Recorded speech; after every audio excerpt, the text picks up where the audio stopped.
The Island of Dr. Moreau. Introduction.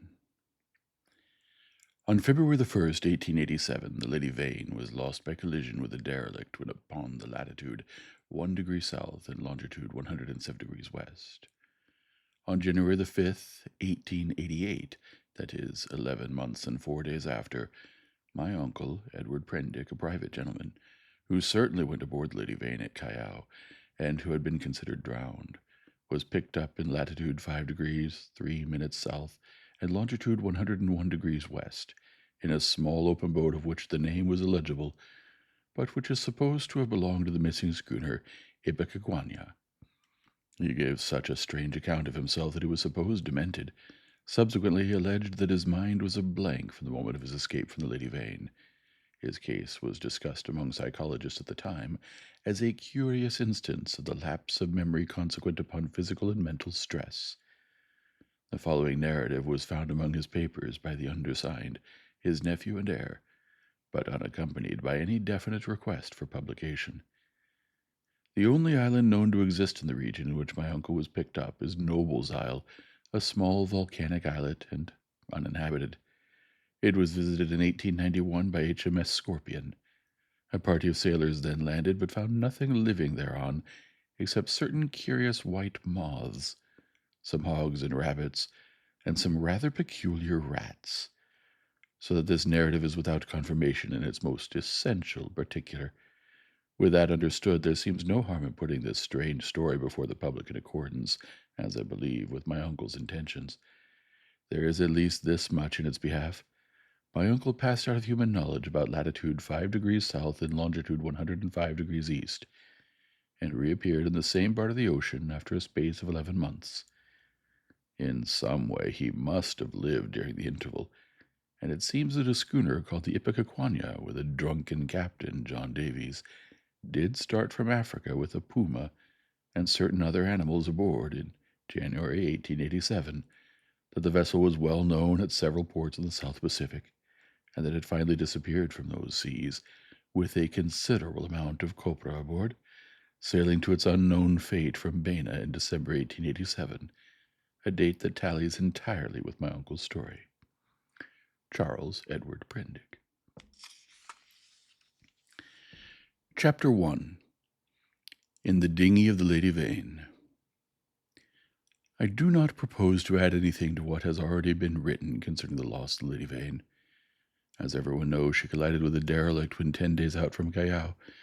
The longboat, with 7 of the crew, was picked up 18 days after by H.M. gunboat Myrtle, and the story of their terrible privations has become quite as well known as the far more horrible Medusa case. But I have to add to the published story of the Lady Vane another, possibly as horrible and far stranger. It has hitherto been supposed that the 4 men who were in the dinghy perished, but this is incorrect.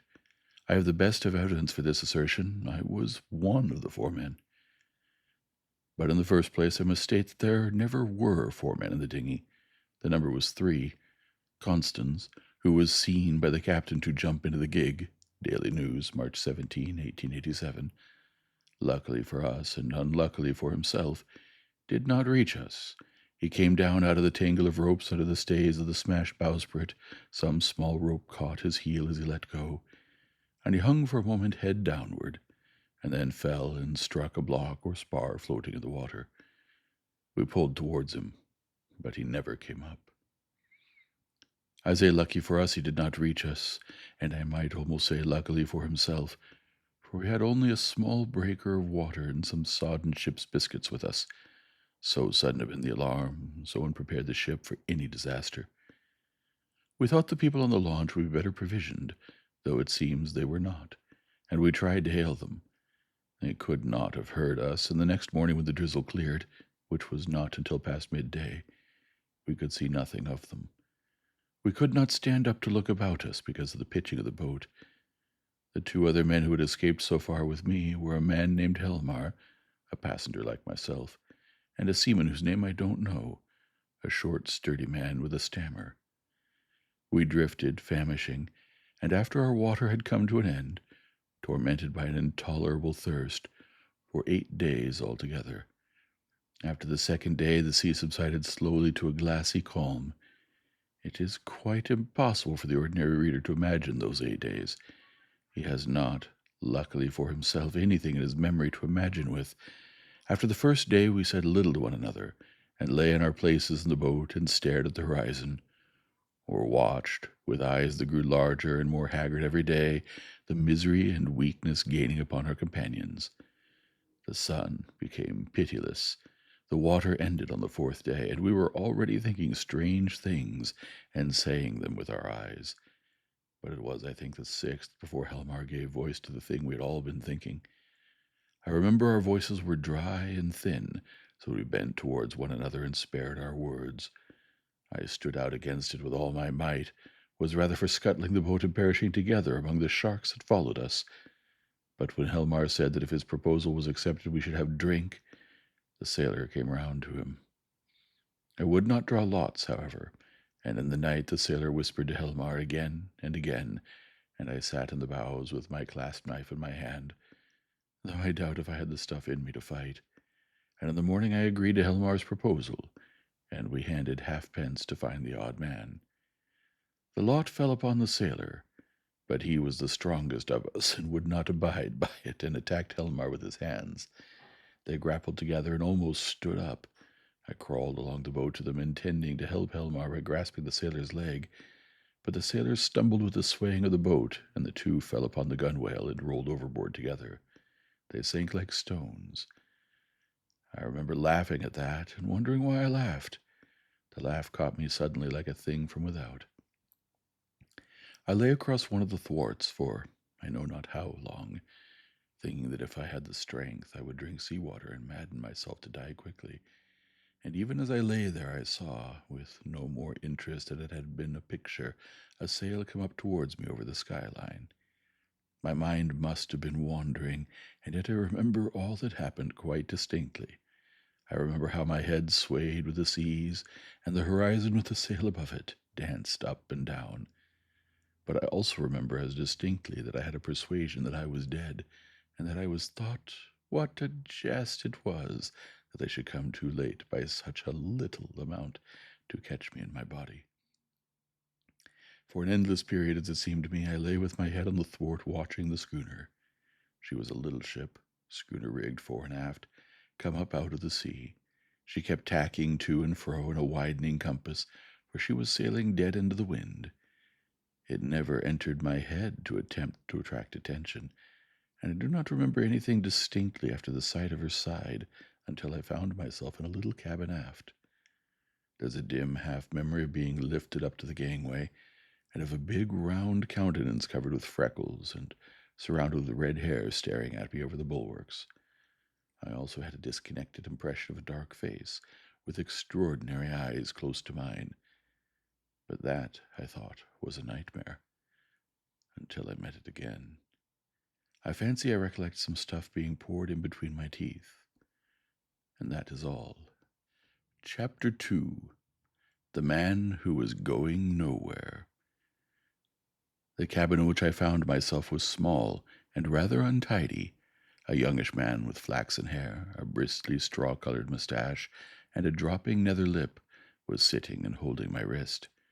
For a minute we stared at each other without speaking. He had watery gray eyes, oddly void of expression. Then just overhead came a sound like an iron bedstead being knocked about, and the low, angry growling of some large animal. At the same time the man spoke. He repeated his question. "How do you feel now?" I think I said I felt all right. I could not recollect how I had got there. He must have seen the question in my face, for my voice was inaccessible to me. "You were picked up in a boat, starving. The name on the boat was the Lady Vane, and there were spots of blood on the gunwale." At the same time my eye caught my hand, so thin that it looked like a dirty skin purse full of loose bones, and all the business of the boat came back to me. "Have some of this," said he, and gave me a dose of some scarlet stuff, iced. It tasted like blood, and made me feel stronger.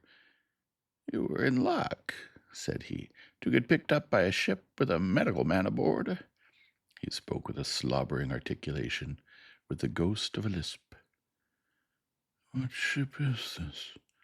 I said slowly, hoarse from my long silence. "It's a little trader from Marica and Callao. I never asked where she came from here in the beginning. Out of the land of born fools, I guess. I'm a passenger myself from Marica. The silly ass who owns her, he's captain too, named Davies. He's lost his certificate or something. You know the kind of man who calls the thing the Ipecacuanha, of all silly infernal names, though when there's much of a sea without any wind, she certainly acts accordingly." Then the noise overhead began again, a snarling growl and the voice of a human being together. Then another voice telling some heaven-forsaken idiot to desist. "You were nearly dead," said my interlocutor. "It was a very near thing, indeed, but I've put some stuff in you now. Notice your arm's sore. Injections. You've been here insensible for nearly 30 hours. I thought slowly. I was distracted now by the yelping of a number of dogs. "Am I eligible for solid food?" I asked. "Thanks to me. Even now the mutton is boiling." "Yes," I said with assurance, "I could eat some mutton." "But," said he with a momentary hesitation, "you know I'm dying to hear of how you came to be alone in that boat." I thought I detected a certain suspicion in his eyes. "Damn that howling!" He suddenly left the cabin, and I heard him in violent controversy with someone who seemed to me to talk gibberish in response to him. The matter sounded as though it ended in blows, but in that I thought my ears were mistaken. Then he shouted at the dogs and returned to the cabin. "Well," said he in the doorway, "you were just beginning to tell me." I told him my name, Edward Prendick, and how I had taken to natural history as a relief from the dullness of my comfortable independence. He seemed interested in this. "I've done some science myself. I did my biology at University College, getting out the ovary of the earthworm and the radula of the snail and all that. Lord, it's 10 years ago, but go on. Tell me about the boat." He was evidently satisfied with the frankness of my story, which I told in concise sentences enough, for I felt horribly weak, and when it was finished he reverted at once to the topic of natural history and his own biological studies. He began to question me closely about Tottenham Court Road and Gower Street. Is Gablazzi still flourishing? What a shop that was! He had evidently been a very ordinary medical student, and drifted incontinently to the topic of the music halls. He told me some anecdotes. "Left it all," he said, 10 years ago. How jolly it all used to be.